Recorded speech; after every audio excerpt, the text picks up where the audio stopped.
दोस्तों, मैं राजेश कुमार कंसल आपके लिए लाता हूँ मोटिवेशनल स्टोरीज। अगर आपने मेरे चैनल को अभी तक सब्सक्राइब नहीं किया है तो कृपया आज ही और अभी तुरंत सब्सक्राइब करें। राहुल के अंदर धैर्य बिल्कुल भी नहीं था। वह एक काम शुरू करता, कुछ दिन उसे करता और फिर उसे बंद कर दूसरा काम शुरू कर देता था। इसी तरह कई साल बीत चुके थे और वह अभी तक किसी बिजनेस में सेटल नहीं हो पाया था। राहुल की इस आदत से उसके माता पिता बहुत परेशान थे। वह जब भी उससे कोई काम छोड़ने की वजह पूछते तो वह कोई न कोई कारण बता खुद को सही साबित करने की कोशिश करता। अब राहुल के सुधरने की कोई उम्मीद नहीं दिख रही थी। तभी पता चला कि शहर से कुछ दूर एक आश्रम में बहुत पहुंचे हुए गुरुजी का आगमन हुआ है। दूर दूर से लोग उनका प्रवचन सुनने आने लगे।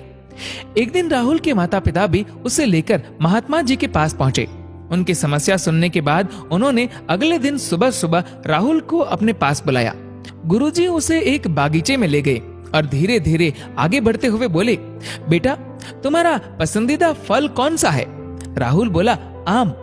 ठीक है बेटा, जरा वहां रखे बोरे में से कुछ आम की गुठलियां निकालना और उन्हें यहाँ जमीन में गाड़ देना। राहुल को यह सब बहुत अजीब लग रहा था, लेकिन गुरुजी की बात मानने के अलावा उसके पास कोई चारा भी नहीं था। उसने जल्दी से कुछ गुठलियां उठाई और फावड़े से जमीन खोद उसमें गाड़ दी। फिर वे राहुल को लेकर वापस आश्रम में चले गए। करीब आधे घंटे बाद वे राहुल से बोले, जरा बाहर जाकर देखना उन गुठलियों में से फल निकला कि नहीं। अरे इतनी जल्दी फल कहां से निकल आएगा? अभी कुछ ही देर पहले तो हमने गुठलियां जमीन में गाड़ी थी। राहुल बोला। गुरुजी ने कहा, अच्छा तो रुक जाओ, थोड़ी देर बाद जाकर देख लेना। कुछ देर बाद उन्होंने राहुल से फिर बाहर जाकर देखने को कहा। राहुल जानता था कि अभी कुछ भी नहीं हुआ होगा, पर फिर भी गुरुजी के कहने पर वह बागीचे में गया। लौटकर बोला, कुछ भी तो नहीं हुआ है गुरुजी, आप फल की बात कर रहे हैं, अभी तो बीज से पौधा भी नहीं निकला है। लगता है कुछ गड़बड़ है। गुरुजी ने आश्चर्य से कहा, अच्छा बेटा ऐसा करो, उन गुठलियों को वहां से निकाल के कहीं और गाड़ दो। राहुल को गुस्सा तो बहुत आया, लेकिन वह दांत पीस कर रह गया। कुछ देर बाद गुरुजी फिर बोले, राहुल बेटा जरा बाहर जाकर देखो, इस बार जरूर फल निकल गए होंगे। राहुल इस बार भी वही जवाब लेकर लौटा और बोला, मुझे पता था इस बार भी कुछ नहीं होगा, कुछ फल वल नहीं निकला। राहुल ने कहा, क्या अब मैं अपने घर जा सकता हूँ? नहीं नहीं रुको, चलो हम इस बार गुठलियों को ही बदल कर देखते हैं, क्या पता फल निकल आए।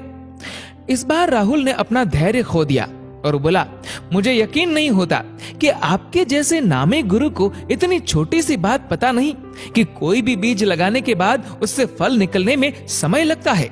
आपको बीज को खाद पानी देना पड़ता है, लंबा इंतजार करना पड़ता है, तब कहीं जाकर फल प्राप्त होता है। गुरुजी मुस्कुराए और बोले, बेटा यही तो मैं तुम्हें समझाना चाहता था। तुम कोई काम शुरू करते हो, कुछ दिन मेहनत करते हो, फिर सोचते हो प्रॉफिट क्यों नहीं आ रहा। इसके बाद तुम किसी और जगह वही या कोई नया काम शुरू करते हो, इस बार भी तुम्हें रिजल्ट नहीं मिलता। फिर तुम सोचते हो कि यार ये धंधा ही बेकार है। एक बात समझ लो, जैसे आम की गुठलियां तुरंत फल नहीं दे सकती, वैसे ही कोई भी कार्य तब तक अपेक्षित फल नहीं दे सकता जब तक तुम उसे पर्याप्त प्रयत्न और समय नहीं देते। इसलिए इस बार जल्दबाजी में कोई काम बंद करने से पहले आम की इन गुठलियों के बारे में सोच लेना। कहीं ऐसा तो नहीं कि तुमने उस काम को पर्याप्त समय ही ना दिया हो। राहुल अब अपनी गलती समझ चुका था। उसने गुरुजी से माफी मांगी। इसके बाद उसने अपने मेहनत और धैर्य के बल पर जल्द ही एक नया व्यवसाय खड़ा किया और एक कामयाब व्यक्ति बना। दोस्तों, जिंदगी में कभी हार मत मानो, क्या पता कामयाबी आपकी एक और कोशिश का इंतजार कर रही हो। दोस्तों, इस वीडियो को लेकर आपकी क्या राय है नीचे कमेंट करके जरूर बताएगा। और अगर आपको वीडियो अच्छा लगा हो तो इस वीडियो को लाइक करेगा, शेयर करेगा ज्यादा से ज्यादा लोगों तक। और ऐसे ही और भी इंस्पिरेशनल वीडियोस के लिए सब्सक्राइब करें हमारे यूट्यूब चैनल को और फेसबुक पर फॉलो करें हमारे पेज को। धन्यवाद।